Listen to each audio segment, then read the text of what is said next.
Hello students, आज हम लोग क्लास 10 का एक्सरसाइज 3.3 देखेंगे।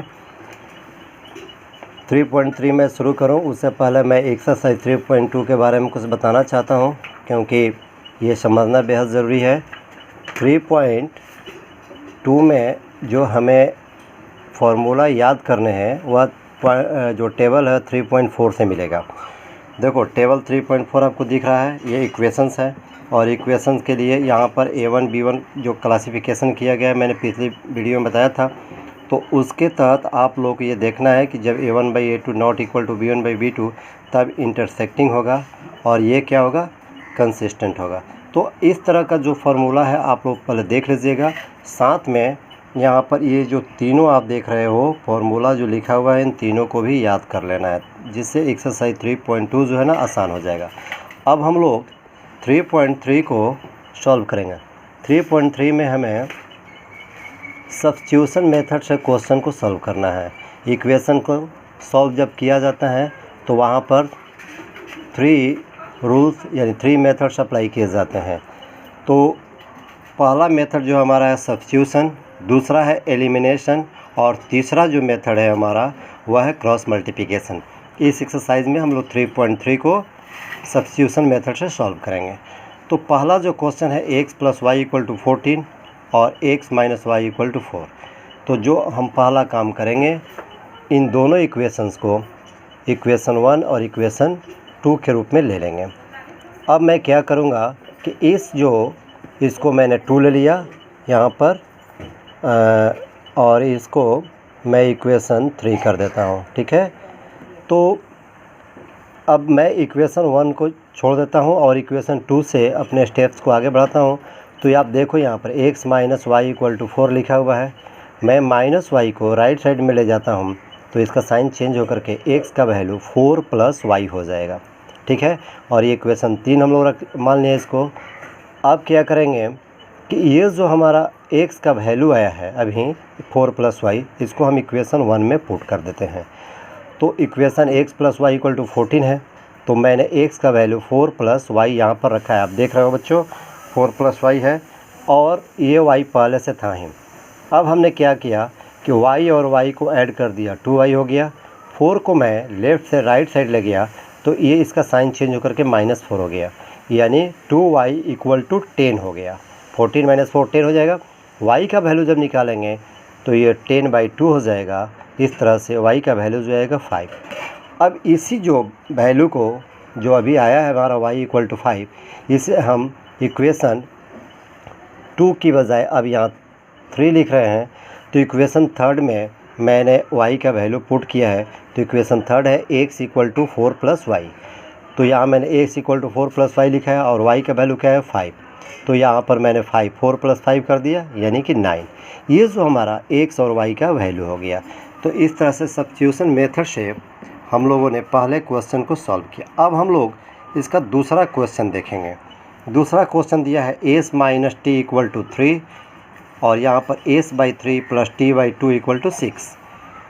तो यहाँ तो हमें दिख रहा है, लेकिन ये फ्रैक्शनल रूप में है, ये फ्रैक्शनल फॉर्म में है।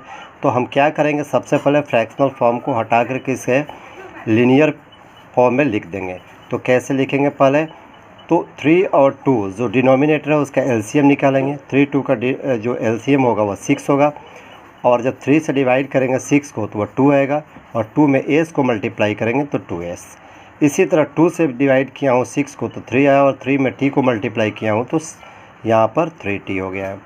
अब क्रॉस मल्टीप्लिकेशन से हमारा इक्वेशन बनता है 2s + 3t = 36 और मैंने इसको इक्वेशन 2 ले लिया।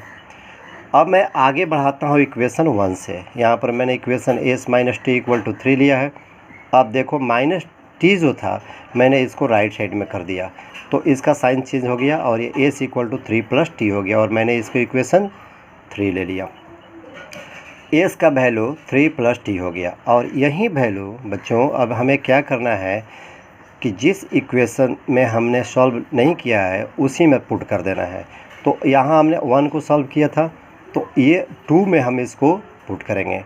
तो 2 जो है इक्वेशन हमारा 2s + 3t = 36 है। तो यहाँ पर मैंने देखो 2s plus 3t equal to 36 लिया है। अब चूँकि 2 s में मल्टीप्लाई है इसलिए मैंने 2 को ब्रैकेट में से बाहर कर लिया है, और जो s का वैल्यू है 3 प्लस t इसको मैंने ब्रैकेट में। अब ब्रैकेट तोड़ेंगे तो ये हो जाएगा 6 और ये हो जाएगा 2t और ये 3t तो हमारा पहले से था ही, इक्वल टू 36। अब देखो जो सिमिलर टर्म्स हैं उनको एक साथ ऐड कर लेना है, यानी 3 और 3t और 2t को ऐड कर लेना है तो 5t हो जाएगा, और 6 को मैं इधर लाऊंगा तो इसका साइन चेंज होकर के माइनस हो जाएगा तो ये 30 हो जाएगा। 36 माइनस 6, t का वैल्यू आएगा 30/5 इक्वल टू 6, यानी t का वैल्यू 6 आ गया। अब हम लोग क्या करेंगे, इसी वैल्यू को इक्वेशन थर्ड में पुट कर देते हैं हम, यानी t का वैल्यू जो हमारा आया है इक्वेशन थर्ड में पुट करेंगे यहाँ पर, तो s equal to 3 plus t है, तो t का वैल्यू जो आया हमारा 6, यहाँ पर मैंने इक्वेशन लिखा है 6, यहाँ पर मैंने पुट किया तो s का वैल्यू आ गया 9। मुझे उम्मीद है आप लोगों को ये समझ में आ गया होगा। इस एक्सरसाइज में हम बहुत कम क्वेश्चन करेंगे ताकि आप लोगों को समझ में आ जाए। बहुत इंपॉर्टेंट ये एक्सरसाइज है सब्स्टिट्यूशन मेथड का, तो इसमें हम लोग थोड़ा थोड़ा ही क्वेश्चन करेंगे ताकि समझ में आए। और अगर आपको समझ में नहीं आ रहा हो तो आप बेहिचक फ़ोन करके मेरे से इस विषय पर बात कर सकते हो। थर्ड नंबर जो क्वेश्चन हमारा है 3x minus Y equal to 3, 9x minus 3y equal to 9। तो यहाँ पर जो मैंने टेबल दिखाया था उस टेबल को यूज़ करना है, क्योंकि हमें पहले ये देखना है कि इसका सॉल्यूशन है या नहीं। तो आप देखो 3x minus Y equal to 3 है और 9x minus 3y equal to 9 है। तो अगर हम इस इक्वेशन को इससे कंपैरिजन करेंगे तो दोनों इक्वेशन जो है ना सेम है। अब कैसे, मैंने यहाँ पर तीनों लिख दिया है। देखो तो a1 जो हमारा है यहाँ पर क्या है 3 है, b1 क्या है -1 है और c1 क्या है 3 है, a2 हमारा 9 है, b2 हमारा -3 है और c2 हमारा 9 है।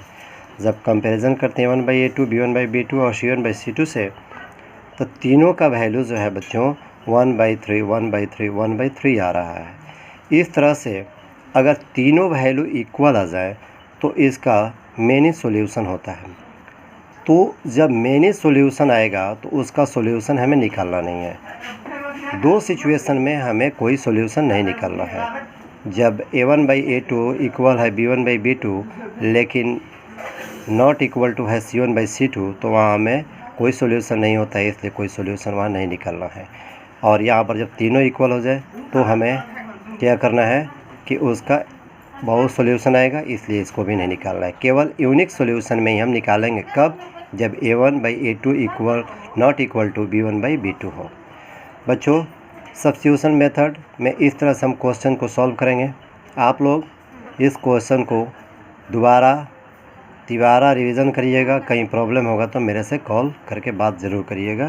धन्यवाद।